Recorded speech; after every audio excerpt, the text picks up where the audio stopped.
down from generation to generation about the ruins and events that took place here. So we have a fairly nice record from oral history about what went on here. And I think one of the problems that, as an archaeologist, that I see is trying to verify these stories through archaeological means, and as well as getting other kinds of information that the oral histories don't relate. Like, we're interested in the size of the islets and precisely dating them as precise as archaeological techniques allow.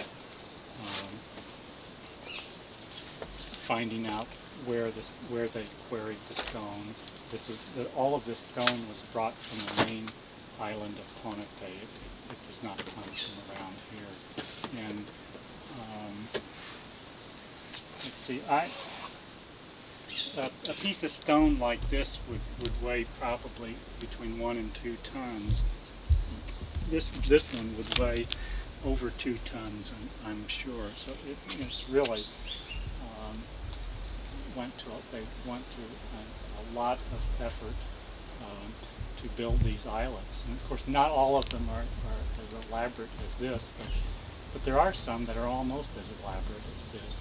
And many of them are like this islet here. This is called Nandauwas, which is a fairly low islet. And you see on these low islets, usually there are a number of platforms, small. Well, some are fairly big platforms where people had houses. Now, we're interested in trying to find out what kind of people were these living here. Were they low status people, high status people, like chiefs? Nandauwas is said to be a place where the guards of Nandauwas resided. This is according to oral history. But there are actually only a few platforms over there. Well, inside the burial vaults, we have records of lots and lots of artifacts being found. There's nothing in there now, but I think several thousand artifacts anyway. And these were mostly shell adzes, shell bracelets. Some apparently were quite intricately carved, and other kinds of shell artifacts. Did you say the date of this? We do have some radiocarbon dates. There's another islet, and maybe if Lewis takes you on through the ruins, you'll see Itet.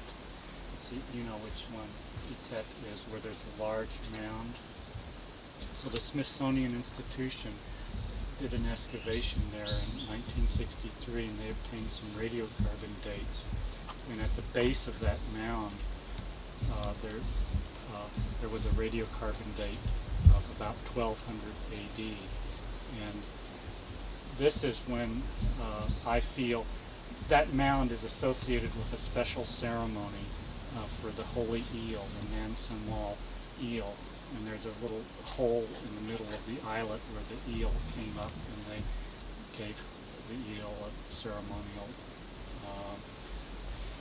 propitiation of, it's said to be turtle, that they prepared turtles there. And the mound is the result of stone ovens that were built to cook the turtle.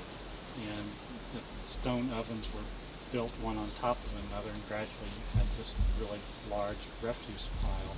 And so this ceremony seems to have begun about AD 1200, and this is when I think that the Saudilord dynasty, if you want to call it that, must have congealed or came into being, and the megalithic architecture got underway.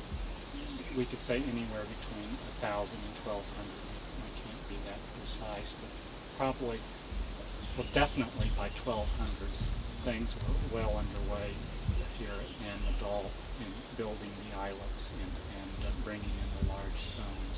And one of the things I'm doing right now is re-excavating that mound to confirm the dates that the Smithsonian Institution obtained, because they really seem critical.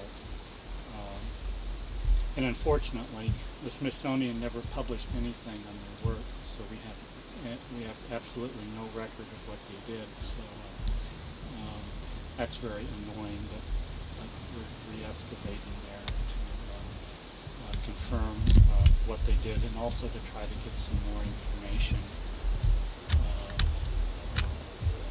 Like we want to know, about were there actually turtles. In fact, we didn't even know for sure that this is where they made the stone ovens until just this last week. It's obvious that they had actual stone ovens there.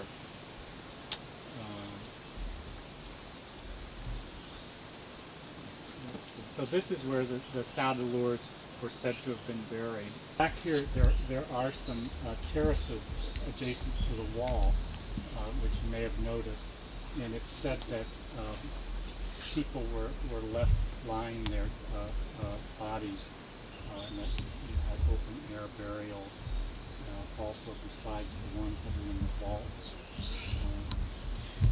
You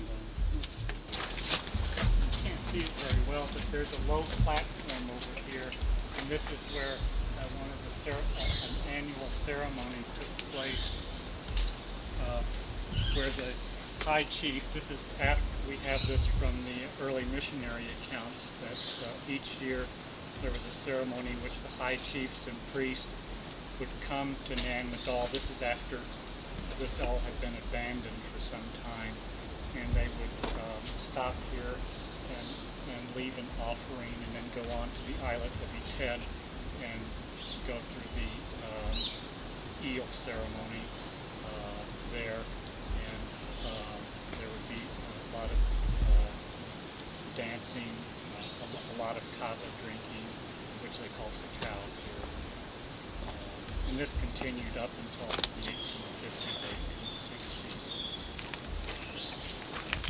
On this island. What did he say? That's the longest one, or the? Yeah, I'm kidding. I'm not sure if it is. That one? Oh, okay. I thought you meant that one there. Yeah, I agree with you. What?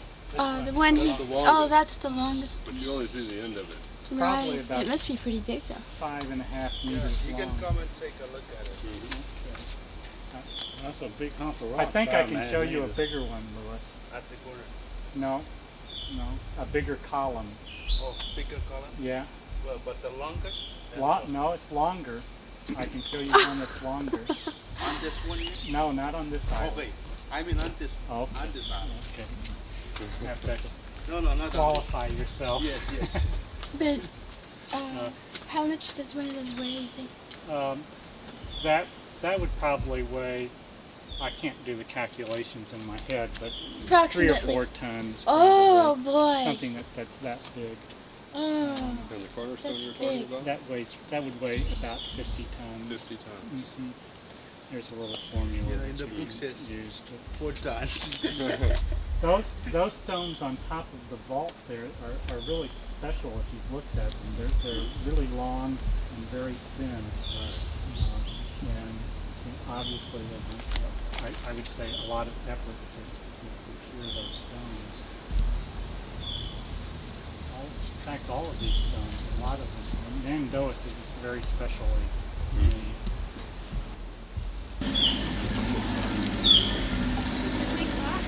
This wall here is 115 meters long, and there's a pool inside where they used to keep turtles in preparation for the ceremony that they had on the head.